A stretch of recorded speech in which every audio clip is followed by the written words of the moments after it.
जय माता दी, जय माता दी, जय माता दी। सर्वमंगल मांगल्ये शिवे सर्वार्थ साधके शरणत्र्यंबके गौरी नारायणी नमस्तुते, नारायणी नमस्तुते। या देवी सर्वभूतेषु नवदुर्गा रूपिणी संस्थिता नमस्तस्यै नमस्तस्यै नमस्तस्यै नमः। हम उस परम दिव्य आदि शक्ति माँ को प्रणाम करते हैं और नौ दुर्गा रूपी उस शक्ति को, आदि शक्ति के स्वरूपों को, उन शक्तियों को भी हम प्रणाम करते हैं। प्यारी बेटियों, अभी नवरात्रों का समय चल रहा है। ये 9 दिन के नवरात्रे हैं, उस माँ के नवरात्रे हैं। जैसे माँ एक बच्चे को अपने कोख में 9 महीने अपने कोख में रखती है और फिर जब एक बच्चे की उत्पत्ति होती है तो एक नन्हा मुन्ना फूल खिल के बाहर आता है, ऐसे ही अगर हम 9 दिन के नवरात्रे मनाएं, 9 दिन के ये का उपवास करने से हमको वो फल प्राप्त हो जाता है जो हमें 9 महीने गर्भ में फल मिलता है। तो जो 9 महीने हमने गर्भ में गुजारे, उसकी साधना करने से, 9 दिन की साधना करने से हमें उसका फल मिल जाता है। तो उसको बोला जाता है नवरात्रि, माँ के नवरात्रि। माँ के 9 रूप है, माँ के तो करोड़ों हजारों रूप है, पर 9 रूपों की माँ ने प्रधानता दे दी गई है। 1001 की प्रधानता दी गई है, 101, 108 की प्रधानता हो गई है, 10 महाविद्याओं की प्रधानता हो गई है। मतलब नाम माँ के ही नाम है, अनेकों नाम है, करोड़ों नाम है। पर 9 दुर्गा क्यों आई? 9 दुर्गा माँ ने अपना रूप क्यों धारण किया? माँ कैसे प्रकट हुई सृष्टि में? शक्तियाँ कैसे प्रकट हुई? जब संसार पे संकट आया तब माँ ने रूप बदल के अवतार लेके संसार में प्रकट हुई। तब माँ शक्ति प्रकट हुई। माँ ने रूप बदले, कभी वो कात्यायनी बनी, कभी शैलपुत्री बनी, कभी ब्रह्मचारिणी बनी, कभी चंद्रघंटा बनी, कभी कुष्मुंडा बनी, कभी कैशल कालरात्रि बनी, कभी महागौरी बनी। मतलब अनेकों रूपों से माँ ने अपने आप को सृष्टि में प्रकट किया। तो इन 9 दिन में हम जितनी माँ की आराधना करते हैं, जितनी माँ की शक्ति को प्राप्त करते हैं, जितने उसके लिए उपास करते हैं या उसकी सेवा करते हैं। एक तो होती है तन से सेवा, एक होती है मन से सेवा, एक होती है धन से सेवा। और ये वो समय है कि हमें माँ के लिए, हमें इसमें तन नहीं देखना, मन नहीं देखना, धन नहीं देखना, क्योंकि तेरा तुझको अर्पण क्या लागे मेरा।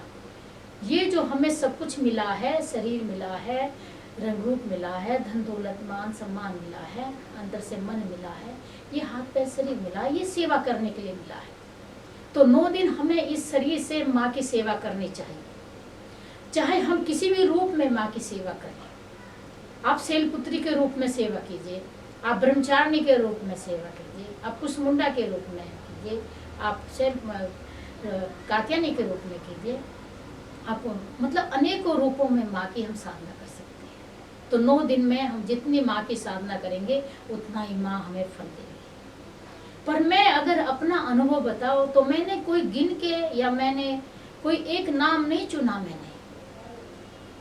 मैंने सिर्फ उस माँ की साधना की, उस सिर्फ माँ की भक्ति की। उस माँ से मैं एक आकार रूप, निराकार रूप का अनुभव करते हुए और साकार रूप में प्रकट, इस शरीर में स्थूल रूप में प्रकट होके उनकी कृपा मेरे पर हुई, मैंने उसका अनुभव किया।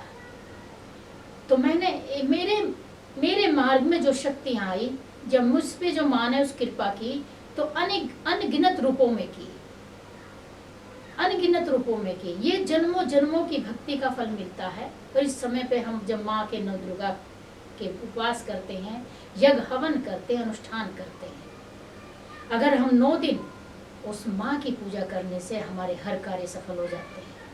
अगर 9 दिन हमने उसके लिए सेवा की, तन से सेवा की, तो हमारे हर कार्य, सारे संकट हमारे हट जाते हैं। अगर हमने 9 दिन उस माँ के लिए दान पुण्य किया, धन से सेवा की, तो हम कर्ज मुक्त हो जाते हैं। ऐसे सेवाओं के अनेकों रूप हैं। ये रूप किसके हैं? उस माँ के ये अंश हैं। तो हम तेरा तुझको अर्पण क्या लागे, हम कुछ नहीं कर रहे हैं, वो हमसे अपना कार्य करा रही है। तो इस अंतकरण में बैठी हुई ताकत जो 9 दुर्गा के रूपों में हमारे शरीर में वास करती है, हम उसको प्रत्यक्ष अनुभव करते हैं 9 दिन में।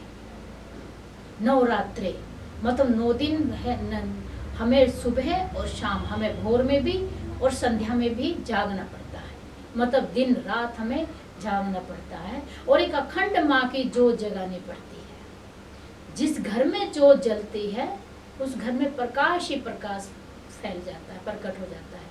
और जिसके तन में माँ की जोत जल जाती है, मन के नाम की जोत जलती है, उसका तन तन जो है प्रकाश में हो जाता है। उस माँ की जोत उस जोत में जाके समा जाती है। तो हमें अपने तन में भी जोत जलानी है और मन में भी और अपने घर में भी माँ की जोत जलानी चाहिए। नवरात्रों में अखंड जोत जलानी चाहिए। हमारे पास चाहे तेल हो, चाहे कुछ घी हो, कुछ भी सुविधा हो, पर हमें माँ की जोत जलानी चाहिए। कुछ भी नहीं हो तो कैंडल जलाना चाहिए हमको। कुछ भी हो तो हम जो इसी सुविधा के अनुसार हमें उस माँ के 9 दिन माँ की पूजा आरती, माँ की सेवा करनी चाहिए। क्योंकि माँ ने हमें जन्म दिया, माँ ने हमें ये रंग रूप दिया, माँ ने हमें धन दौलत दिया, माँ ने सम्मान दिया, माँ ने तो संसार दिया। तो हमें उस माँ को प्रसन्न करना चाहिए जिस माँ से हमें सब कुछ मिला। इसी माँ की कोख में 9 महीने रह के हम सब ने जन्म लिया।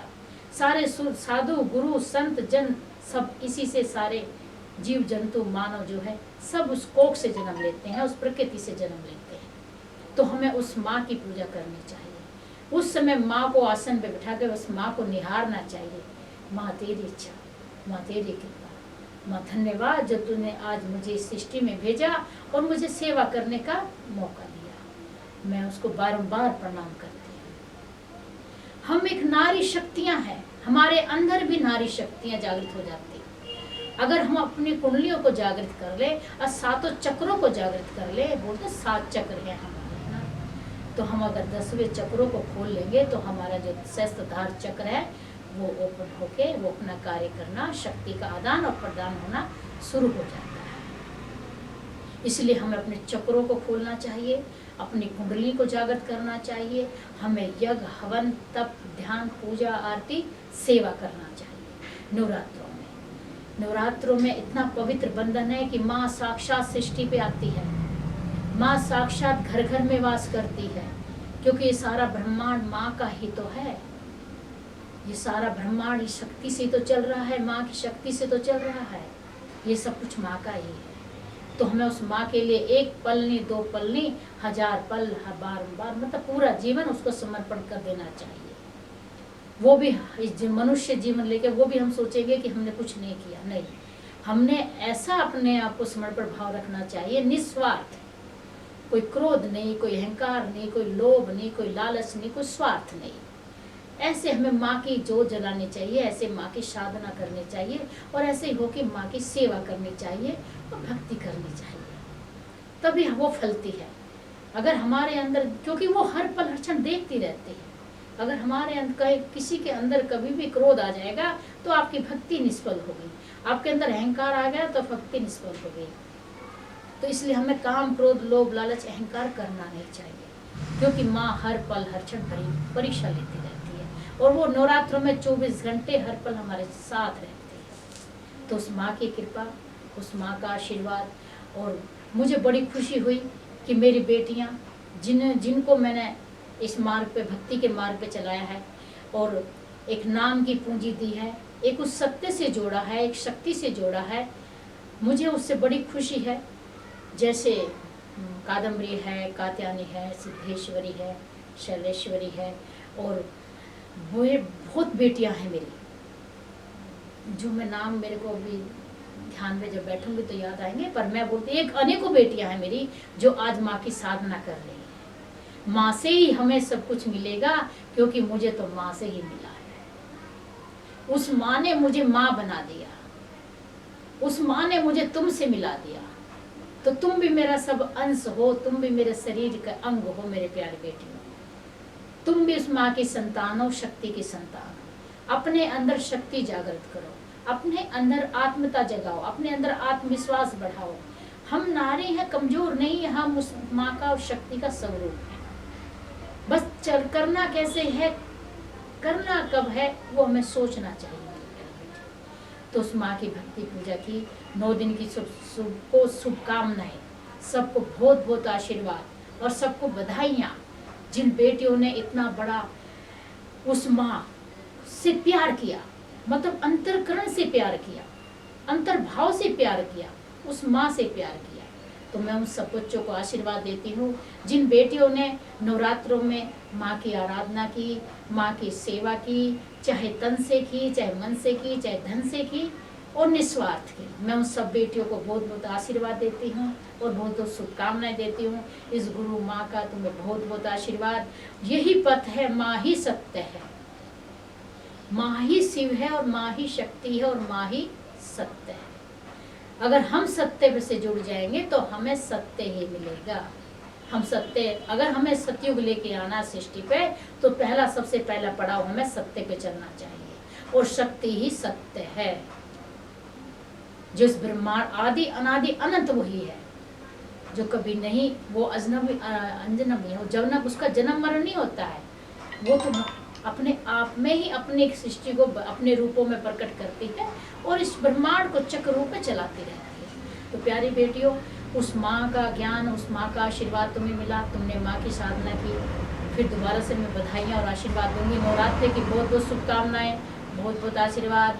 अपने मन में, अपने तन में, अपने घर में और सारे ब्रह्मांड में माँ की ज्योत जगाते चलो। बोलते ना, ज्योति से ज्योत जगाते चलो, प्रेम की गंगा बहाते चलो, राह में जो आए दीन दुखी, सबको राह दिखाते चलो। तो प्यारी बेटियों, बहुत बहुत आशीर्वाद, बहुत बहुत प्यार। जय जय माँ, जय जय माँ, जय जय माँ।